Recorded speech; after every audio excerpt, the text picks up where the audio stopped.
Rescue efforts are underway following the devastating Central Texas floods. National nonprofit Best Friends Animal Society has once again teamed up with Austin Pets Alive to help save more pets. Dr. Ellen Jefferson, the president and CEO of APA, is joining us right now. Thank you so much for being with us. Thank you so much for having us. Absolutely. Well, first let's talk about how quickly you all were able to mobilize after the floods and just walk us through those operations to help rescue some of these animals. Yes, Austin Pets Alive is unfortunately pretty well versed at disaster. We have taken on the moniker of being first responder for shelter pets.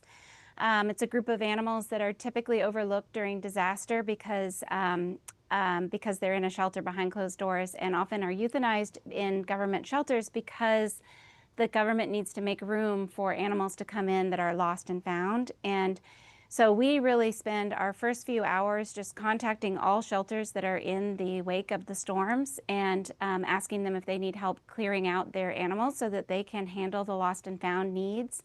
And most of them say yes. And so we've picked up almost 200 animals since Tuesday, Wednesday, whatever day this all started. And so we are really happy about that we're able to help in that way. But along the way, we also are able to see what kind of other issues that they're having and try to plug some holes there. So if people need supplies, we'll bring supplies with us out there. Dog food, cat food are big hits in terms of places where people are locked out of their homes or their homes have gotten ruined. Bowls, leashes, crates, all of those things are really, really important. And right now, we're just trying to grapple with the gravity of the damage that's happened. We've sort of spread ourselves all across the southwest area and have at least 5 different teams deployed across the areas that are keeping track of how bad it is and getting into the areas that are most in need and really hard to access, honestly, because of all the flooding. Absolutely. And Dr. Ellen, talk to me about what's behind you. What are our viewers seeing now on their screens? So this is a room that we're using for bringing in cats.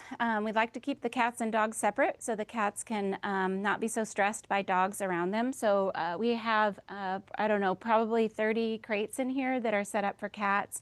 We have wonderful volunteers getting them all ready. So they've got litter boxes and food and water all ready for them to come in, and we're expecting those vans to come in any minute. They might come in even while I'm on this call, but we'll quickly get them into their places and make sure they've got their vaccines and microchips and all the things that they need to be able to get adopted.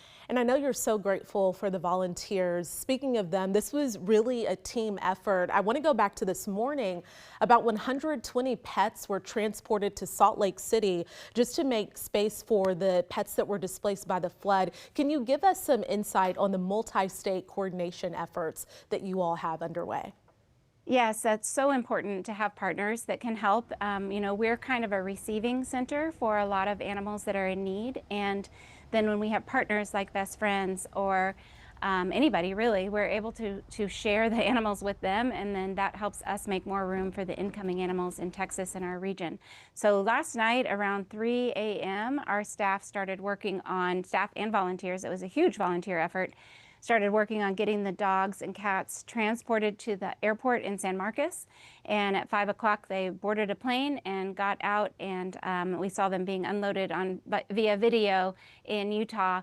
And we're so excited for those animals. And in fact, a bunch of them were huskies. And so we're really excited for them not to be stuck in Texas heat anymore. Absolutely. What stories have volunteers been hearing? What have you been hearing from people in those hardest hit areas by the flood? It's heart-wrenching. It's absolutely heart-wrenching. We've been working with people who've lost everything, and they evacuated with their pets, and the people that evacuated with their pets but still lost their homes, they are very grateful that somebody's helping them with their pets, even if it means that they need to be rehomed.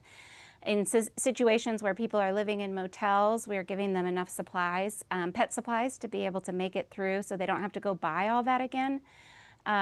We are talking to people that lost their pets. They had to leave quickly, and their pet was in the yard and ran away because the water was coming.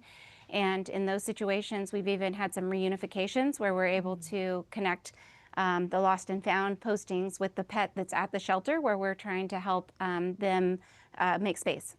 And we love to hear stories like that. As we wrap up here, what's the next step in the journey for the animals that you all have rescued?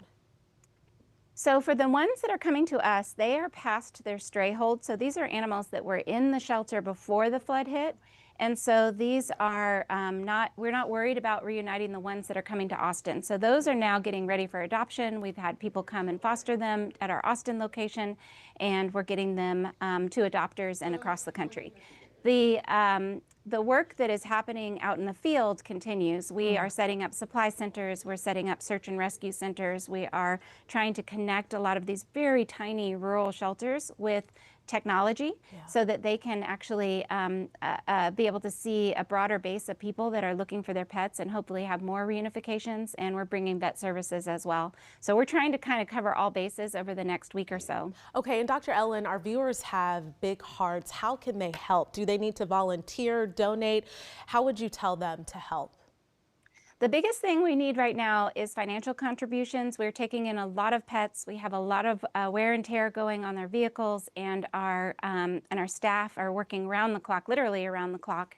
And so we need help there. We also need supplies. We have an Amazon wish list on our website. Anybody can donate to that. We absolutely are using those and sharing those with all of the partner shelters.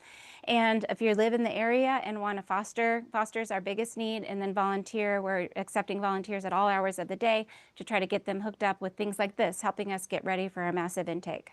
Okay, Dr. Ellen Jefferson, the President and CEO of APA, thank you for everything that you all are doing. We really appreciate it, and we'll link our viewers to your website on KXAN.com. Thank you.